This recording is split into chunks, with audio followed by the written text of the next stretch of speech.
নমস্কার, আমি সুদীপ্তা। এভি নিউজে আপনাদের সকলকে স্বাগত। প্রথমেই চোখ রাখবো নিউজ হেডলাইন্সে।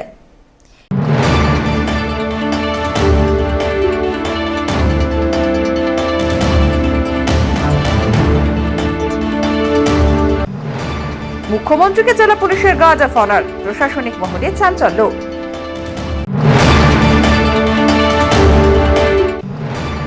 সিকিম টানেল দুর্ঘটনায় নিহত শ্রমিকদের পরিবারকে আর্থিক সহায়তা চাকরির আশ্বাস মুখ্যমন্ত্রীর।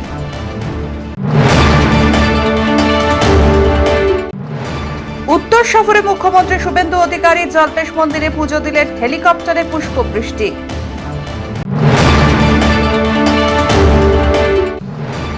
জলপাইগুড়ি প্রেস ক্লাবে নতুন ভবন দ্রুত প্রস্তুতের নির্দেশ মুখ্যমন্ত্রী শুভেন্দু অধিকারীর।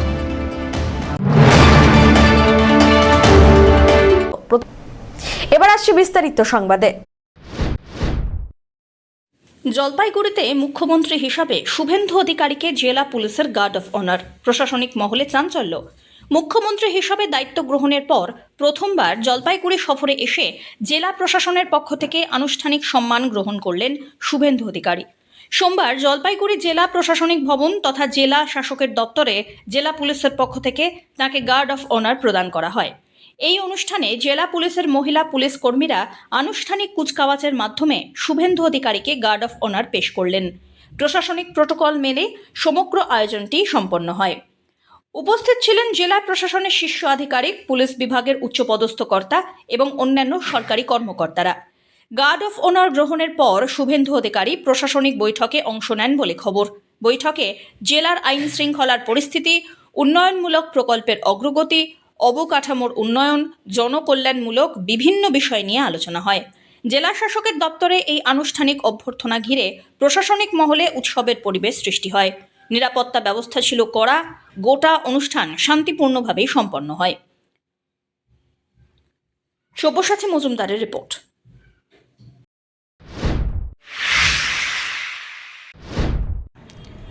জলপাইগুড়িতে সিকিম টানেলে দুর্ঘটনায় নিহত শ্রমিকদের পরিবারকে আর্থিক সহায়তা চাকরির আশ্বাস মুখ্যমন্ত্রীর। সিকিমের নামচির এনএইচপিসির নির্মীয়মান টানেলে ধসের ঘটনায় নিহত পশ্চিমবঙ্গের শ্রমিকদের পরিবারের হাতে রাজ্য সরকারের আর্থিক সহায়তার চেক তুলে দিলেন সোমবার জলপাইগুড়ি সফরে এসে মুখ্যমন্ত্রী। পাশাপাশি মৃত শ্রমিকদের পরিবারের একজন সদস্যকে চাকরির আশ্বাসও দেওয়া হয়। সোমবার সকাল থেকেই জলপাইগুড়ি জেলা জুড়ে ছিল কড়া নিরাপত্তা ব্যবস্থা ও প্রশাসনিক তৎপরতা। বাগডোগরা থেকে হেলিকপ্টারে জলপাইগুড়ি স্পোর্টস কমপ্লেক্সে পৌঁছে মুখ্যমন্ত্রী সরাসরি জেলা শাসকের দপ্তরে যান। সেখানে জেলা পুলিশের পক্ষ থেকে তাকে গার্ড অফ অনার জানানো হয়। পরে জেলা শাসকের কার্যালয়ের কনফারেন্স হলে সিকিমের টানেল ধসের ঘটনায় নিহত শ্রমিকদের পরিবারের সদস্যদের সঙ্গে সাক্ষাৎ করেন তিনি। অনুষ্ঠানে শোক সন্তপ্ত পরিবারগুলির প্রতি সমবেদনা জানিয়ে রাজ্য সরকারের পক্ষ থেকে আর্থিক সহায়তার চেক তাদের হাতে তুলে দেওয়া হয়। মুখ্যমন্ত্রী বলেন, এই কঠিন সময়ে রাজ্য সরকার ক্ষতিগ্রস্ত পরিবারগুলির পাশে রয়েছে এবং ভবিষ্যতেও প্রয়োজনীয় সহযোগিতা অব্যাহত থাকবে। গত 20শে জুলাই সিকিমের নামচিতে এনএইচপিসির নির্মীয়মান টানেলে ধস নামে। এই দুর্ঘটনায় পশ্চিমবঙ্গের ডুয়ার্স এলাকার 11 জন শ্রমিকের মৃত্যু হয়, যা গোটা রাজ্যকে শোকাহত করে। জেলা প্রশাসন সূত্রে জানা গিয়েছে, জলপাইগুড়ির কর্মসূচি শেষে মুখ্যমন্ত্রী হেলিকপ্টারে ময়নাগুড়ির জল্পেশ মন্দিরে যান। সেখানে পুজো ও পুষ্পার্ঘ্য নিবেদন করার পর একটি রাজনৈতিক জনসভায় অংশ নেওয়ার কথা রয়েছে। সাহায্য না, এটা হচ্ছে মানবিক এবং দায়িত্ববোধ থেকে আসা। এরা আমাদের সহনাগরিক। হেঁটে টানে সিকিমে গেছিল ঝুঁকিপূর্ণ কাজ করতে। বাংলায় তো কাজ নেই, এখন আমরা এসেছি ধীরে ধীরে কাজ দেব এবং ফিরবে সবাই। সেই মানবিক কারণে এসেছি এবং আমার সঙ্গে প্রথম দিন থেকেই সিকিমের মুখ্যমন্ত্রীর যোগাযোগ ছিল। আমরা অতি দ্রুততার সঙ্গে রাজ্য সরকারের আপনার যে প্লেন আছে তাতে প্রিন্সিপাল সেক্রেটারি ডিজাস্টার ম্যানেজমেন্ট, নাগরাকাটার এমএলএ এবং আমাদের এমওএস হোম্যান হিল দ্রুত ওখানে পৌঁছে দিয়েছিলাম। আইজি নর্থ বেঙ্গল নিজে ছিলেন। ওখান থেকে সমস্ত দেহ বের করানো, তাদের পোস্টমর্টম করা, এবং সরকারি ব্যবস্থায় তাদের বাড়িতে পৌঁছে দেওয়া শেষকৃত্য সম্পন্ন করা পর্যন্ত করা হয়েছে। মোট তারা 21 লক্ষ টাকা করে পেলেন। আমরা রাজ্য সরকারের পক্ষ থেকে আমার সিএম রিলিফ ফান্ড থেকে 5 লাখ টাকা দিয়েছি। সিকিম গভর্নমেন্টও ওদেরকে আজকে এক্ষুনি 4 লাখ টাকা করে দিচ্ছেন। আর ওই কোম্পানি আমাদের রাষ্ট্রায়ত্ত কোম্পানি তারা দিচ্ছে 5 লাখ। আর যে প্যাটেল প্রাইভেট কোম্পানি যারা কাজের বরাত পেয়েছিলেন তারা 5 লাখ। অনারেবল পিএম স্যার নিজে টুইট করেছেন এবং পিএম কেয়ার থেকেও 2 লাখ টাকা করে দিয়েছেন। সব মিলিয়ে 21 লাখ। আমরা পশ্চিমবঙ্গের নাগরিকদের মধ্যে 7 জনকে হোমগার্ডে চাকরি দিলাম, আর 4 জনের হোমগার্ডে ক্রাইটেরিয়া ফিট করছিল না, সেই জন্য তাদেরকে সিভিল ভলেন্টিয়ার্সে কাজ দেওয়া হলো। এগুলো আমাদের দায়িত্বের মধ্যে পড়ে, এগুলো আমরা করলাম। সব্যসাচী মজুমদারের রিপোর্ট, এবি নিউজ।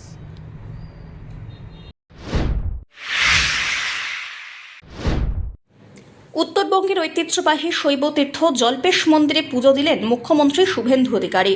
শ্রাবণের দ্বিতীয় সোমবার প্রশাসনিক বৈঠক শেষে ময়নাগুড়ি ব্লকের জল্পেশ মন্দিরে পৌঁছন তিনি।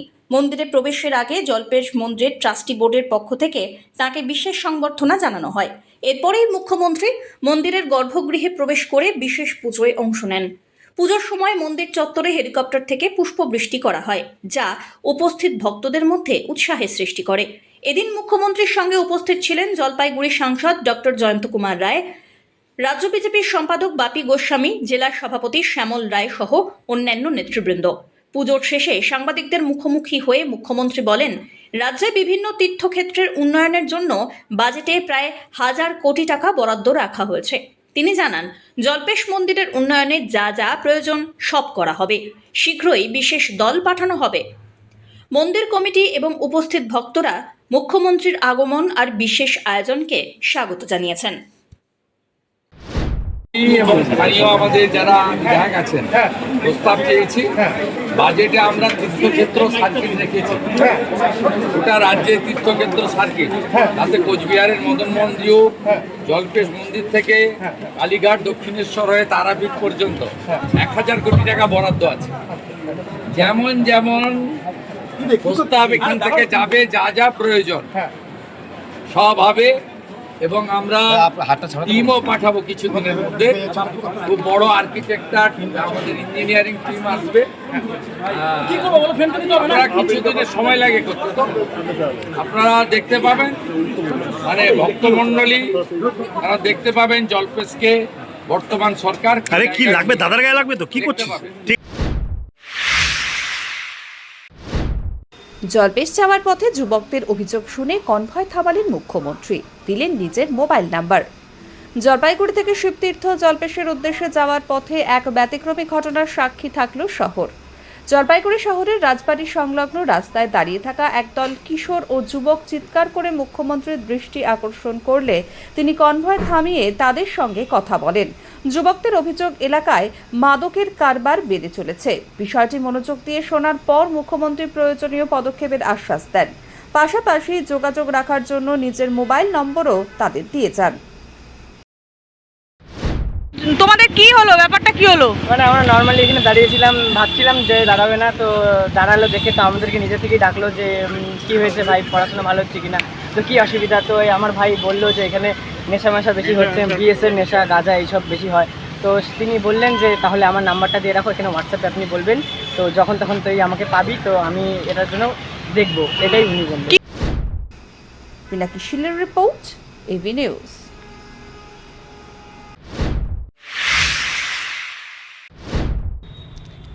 জলপাইগুড়ি প্রেস ক্লাবের নতুন ভবনটির সমস্ত খামতি আগামী 1 মাসের মধ্যে পূরণ করে ভবনটি সম্পূর্ণ করার নির্দেশ দিলেন মুখ্যমন্ত্রী শুভেন্দু অধিকারী। অভিযোগ, বিগত সরকারের আমলে উত্তরবঙ্গ উন্নয়ন দপ্তর জলপাইগুড়ি প্রেস ক্লাবের জন্য একটি ভবন নির্মাণ করে। ভবনের শিলান্যাস থেকে উদ্বোধন পর্যন্ত সবকিছু সম্পন্ন হলেও প্রেস ক্লাব কর্তৃপক্ষকে আনুষ্ঠানিকভাবে ভবনটি হস্তান্তর করা হয়নি। পাশাপাশি প্রেস ক্লাব পরিচালনার জন্য প্রয়োজনীয় পরিকাঠামোও দেওয়া হয়নি বলে অভিযোগ। এই বিষয়ে একাধিকবার উত্তরবঙ্গ উন্নয়ন দপ্তরে চিঠি দেওয়া হলেও কোনো সাড়া মেলেনি বলে দাবি প্রেস ক্লাব সদস্যদের। সোমবার জলপাইগুড়ি জেলা শাসকের দপ্তরে মুখ্যমন্ত্রীর সঙ্গে সাক্ষাৎ করে প্রেস ক্লাবের সদস্যরা একটি স্মারকলিপি তুলে দেন এবং নতুন ভবন সংক্রান্ত সমস্যার কথা জানান। মুখ্যমন্ত্রী জানতে চান ভবনটি এখনও কেন প্রেস ক্লাবের দখলে আসেনি। তখন সাংবাদিকরা উত্তরবঙ্গ উন্নয়ন দপ্তরের গাফিলতির অভিযোগ সহ পুরো বিষয়টি তার সামনে তুলে ধরেন। এরপরই মুখ্যমন্ত্রী জেলা তথ্য ও সংস্কৃতি আধিকারিককে ডেকে নির্দেশ দেন আগামী 1 মাসের মধ্যে প্রেস ক্লাবের জন্য প্রয়োজনীয় সমস্ত কাজ সম্পন্ন করতে। তিনি বলেন, পরের বার এসে সব কাজ সম্পন্ন হয়েছে কিনা দেখতে চাই। পাশাপাশি সৌমিত্র মোহনের সঙ্গে বিষয়টি নিয়ে আলোচনা করারও নির্দেশ দেন। এছাড়াও সমস্ত কাজ শেষ হলে তার ছবি ও ভিডিও পাঠানোর নির্দেশও দেন জেলা তথ্য ও সংস্কৃতি আধিকারিককে। কি বিষয় নিয়ে আজকে মুখ্যমন্ত্রীকে চিঠি দেওয়া হলো? জলপাইগুড়ি প্রেস ক্লাবের নতুন বিল্ডিং করার জন্য উত্তরবঙ্গ উন্নয়ন দপ্তর, এটা গত সরকারের কথা বলছি, তো ওরা যখন বিল্ডিংটা করলো আমাদের সাথে কোনো কথা আলোচনা না করে একটা প্ল্যান শুধু সই করে নিয়ে গেছিলো, কিন্তু ভেতরে কাজ যখন কাজ শুরু হলো আমরা ভিত্তিপ্রস্তরের কথাও জানতে পারলাম না, কবে কাজ হয়ে উদ্বোধন হয়ে গেলো সেটাও জানতে পারলাম না। এবং তারপরে সরকারের পক্ষ থেকে আমাদের প্রতিনিয়ত বারংবার চাপ দেওয়া হয়েছে যাতে আমরা বিল্ডিংটা হ্যান্ডওভার নিয়ে নিই। সেটা শিকারী সংস্থার থেকে শুরু করে সরকারি আমলারা যারা উত্তরবঙ্গ উন্নয়ন দপ্তরের প্রত্যেকে চাপ দিয়েছে। আমরা জলপাইগুড়ি প্রেস ক্লাব মাথা নত করিনি, আমরা নেইনি। আমরা বলে দিয়েছি এই বিল্ডিংয়ে আমরা যতক্ষণ সঠিক ইনফরমেশান না পাবো, এটা কিভাবে হলো, কত কী দিয়ে হলো, আমাদের বরাদ্দ কত ছিল, আমরা নেইনি। আজকে পশ্চিমবঙ্গের নবনির্বাচিত সরকারের মাননীয় মুখ্যমন্ত্রী শুভেন্দু অধিকারী জলপাইগুড়িতে এসেছিলেন। তা আমরা ওনার সাথে দেখা করে আমরা বিষয়টা জানাই এবং লিখিত আকারে আমরা ওনাকে বলি। এবং আমরা যে গত সরকারের আমলে ডিএম, মন্ত্রী, তৎকালীন মন্ত্রী উদয়ন গুহ প্রত্যেককে যে আমরা চিঠি দিয়েছিলাম বারংবার, সেই সমস্ত কপি আমরা মাননীয় মুখ্যমন্ত্রীকে আমরা আজকে জমা দিয়েছি, প্রতিবাদ জানিয়েছি যে এইভাবে আমরা বিল্ডিং নেব না। উনি তখন আমাদের বললেন আপনাদের কী কী প্রয়োজন। যখন উনি জানতে পারলেন আমাদের প্রয়োজনগুলো লেখা রয়েছে, উনি ডিআইসিওকে একদম সবার সামনে ডেকে বললেন 1 মাসের মধ্যে সমস্ত কিছু করে আমাদেরকে কনফিডেন্সে নিয়ে সেই বিল্ডিং আমাদের হ্যান্ডওভার করে ওনাকে সেই ভিডিও পাঠাতে যে আমরা বিল্ডিং পেয়েছি, এবং সেটা আমাদের ফুল কনফিডেন্সে নিয়ে করতে। এই হচ্ছে আজকের ব্যাপার। এবং আমরা খুবই খুশি যে নতুন মুখ্যমন্ত্রী একদম মানবিক স্টেপ নিয়েছেন আমাদের যে দীর্ঘদিনের একটা দাবি ছিল সেটা।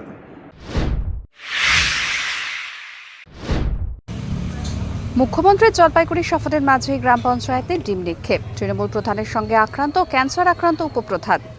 মুখ্যমন্ত্রী শুভেন্দু অধিকারীর জলপাইগুড়ি সফরের দিনই বানারহাট ব্লকের গয়ের কাটার সাকোয়াঝোড়া 1 নম্বর গ্রাম পঞ্চায়েতের কার্যালয়ে উত্তেজনাপূর্ণ পরিস্থিতির সৃষ্টি হয়। অভিযোগ, বিজেপি নেতা কৌশিক নন্দীর উপস্থিতিতে একদল বিক্ষোভকারী পঞ্চায়েত কার্যালয়ে ঢুকে তৃণমূল পরিচালিত গ্রাম পঞ্চায়েত প্রধান শ্রাবণী দে ঘোষকে লক্ষ্য করে ডিম ছোড়ে। ঘটনায় বাদ যাননি ক্যান্সার আক্রান্ত উপপ্রধান গোপাল চক্রবর্তীও। অভিযোগ, ঘটনার পর গোপাল চক্রবর্তীর শারীরিক অবস্থার অবনতি হলে তাকে চিকিৎসার জন্য হাসপাতালে নিয়ে যাওয়া হয়। এই ঘটনাকে কেন্দ্র করে এলাকায় ব্যাপক চাঞ্চল্যের সৃষ্টি হয়েছে। বিক্ষোভকারীদের দাবি, অন্নপূর্ণা যোজনার আর্থিক সুবিধে না পাওয়া এবং জব কার্ড থেকে নাম বাদ পড়ার প্রতিবাদেই এই বিক্ষোভ ও ডিম নিক্ষেপের ঘটনা ঘটে। উল্লেখযোগ্যভাবে এদিনই জলপাইগুড়ি জেলা শাসকের দফতরে সাংবাদিকদের মুখোমুখি হয়ে মুখ্যমন্ত্রী বলেন, নিয়ম মেনে আবেদন করলে কারো জব কার্ড থেকে নাম স্থায়ীভাবে বাদ পড়বে না। যাদের নাম বাদ পড়েছে তারা পুনরায় আবেদন করতে পারবেন এবং যোগ্য সকলেই কাজের সুযোগ পাবেন। এরই মধ্যে গ্রাম পঞ্চায়েত কার্যালয়ে ডিম নিক্ষেপ ও হামলার ঘটনায় রাজনৈতিক মহলে নতুন করে বিতর্কের সৃষ্টি হয়েছে। দিন তো পাবলিকরাই ছুটবে কি জন্য?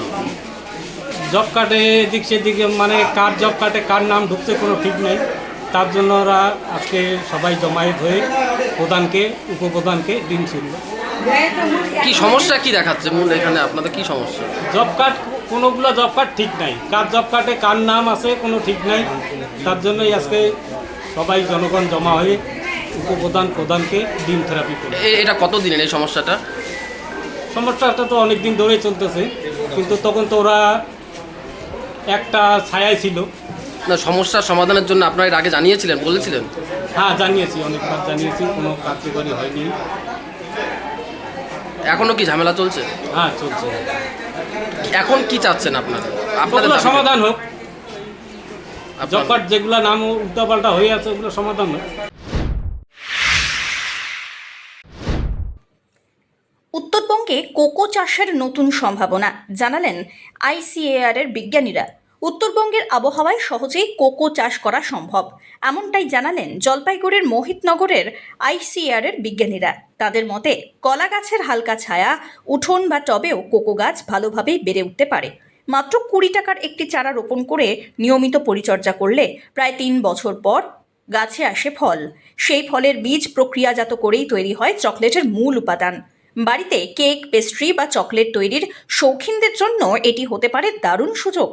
নিজের বাগানের কেমিক্যাল মুক্ত কোকো থেকে তৈরি চকলেট, যা হবে আরও প্রাকৃতিক, সুস্বাদু এবং স্বাস্থ্যকর, এমনটাই আশাবাদী বিজ্ঞানীরা।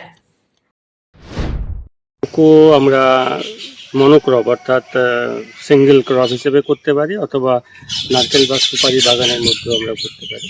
সুতরাং কেউ যদি মনোক্রপ হিসেবে করতে চায় তাহলে প্রথম 2-3 বছর কিন্তু হালকা ছায়া দেওয়ার দরকার। সুতরাং যেখানে কোকো গাছ লাগানো হয়ে আছে তার সঙ্গে কলা গাছ লাগিয়ে হালকা ছায়া দিয়ে গাছ দেখবে মানে ছায়া দেওয়া দরকার। পরবর্তীকালে যখন গাছ বড় হয়ে যাবে তখন মানে কলা গাছ না থাকলেও চলবে। এছাড়া সুপারি বাগানের মধ্যেও কিন্তু আমরা কোকো গাছটাকে লাগাতে পারি। সেক্ষেত্রে সুপারি বা নারকেল গাছের ক্ষেত্রে, সুপারি বাগানের ক্ষেত্রে যেটা আমরা বলি যে 2.7 অর্থাৎ 9 ফুট বাই 18 ফুট ডিস্টেন্সে 4টি সুপারি গাছের মাঝখানে একটা করে কোকো গাছ লাগাতে হবে। এর মেইন কারণ যেটা হচ্ছে কি যে কোকো গাছের কিন্তু বৃদ্ধি খুব বেশি পরিমাণে হয়ে থাকে। সেখানে যেমন প্রুনিং যেরকম এসেন্সিয়াল, তার সঙ্গে একটু স্পেসিং অর্থাৎ সঠিক দূরত্বে লাগালে তার বৃদ্ধি এবং ফলন দুটোই ভালো থাকে সেই জায়গাটাতে। তো সুতরাং এক একটা আমাদের এখান থেকেই বীজের চারা পাওয়া যাবে। সেক্ষেত্রে এখানে আসলে কি এখানে কি পেতে পারে। সেখানে আমরা চারা মানে বিক্রিও করে থাকি। কোনো কৃষক বন্ধু বা কেউ যদি ইচ্ছুক থাকেন তাহলে সেক্ষেত্রে এক একটা চারার দাম এনে করে 20 টাকা করে পড়ে এবং 20 টাকা করে দিয়ে সেটা নিতে পারেন। ছাদ বাগানে কেউ যদি লাগাতে চায়, চাষ করতে চায়, হবে কি? ছাদ বাগানে যেহেতু এটা পেরিনিয়াল ক্রপ, সুতরাং ছাদ বাগানে করলে তাকে যদি ঠিকমতো প্রুনিং করে রাখা যায় অর্থাৎ ছেঁটে রাখা যায় তাহলে সেটা করতে পারে। বাড়ির প্রয়োজনে 2-4টা হয়তো ফল আসবে এবং সেটাকে প্রসেস করে বাড়ির যে কারণ এখানে যেটা হোমমেড চকলেটও আমরা তৈরি করতে পারি, অথবা মানে শীতের সময় মানে বাড়ির বাচ্চারা কিন্তু অনেকে প্রেফার করে কেকের জন্য। সুতরাং সেই কেকের মধ্যে এই ধরনের পাউডার ব্যবহার করে বা টোটাল ফলটাকে পিষে কিন্তু আমরা কেক বানাতে পারি। অমিত বণিকের রিপোর্ট।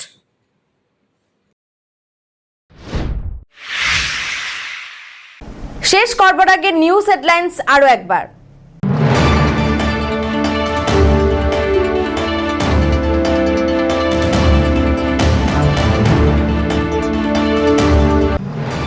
মুখ্যমন্ত্রীকে জেলা পুলিশের গার্ড অফ অনার, প্রশাসনিক মহলে চাঞ্চল্য।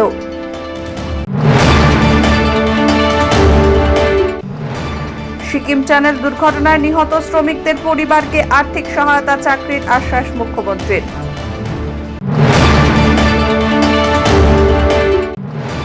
উত্তর সফরে মুখ্যমন্ত্রী শুভেন্দু অধিকারী জল্পেশ মন্দিরে পুজো দিলেন, হেলিকপ্টারে পুষ্পবৃষ্টি।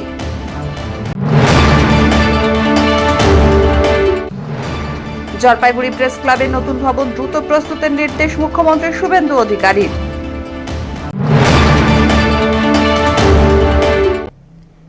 এখনকার মতন এভি নিউজ এ পর্যন্তই। পরবর্তীতে আসছি আরো সংবাদ নিয়ে। দেখতে থাকুন আমার ভিশন। নমস্কার।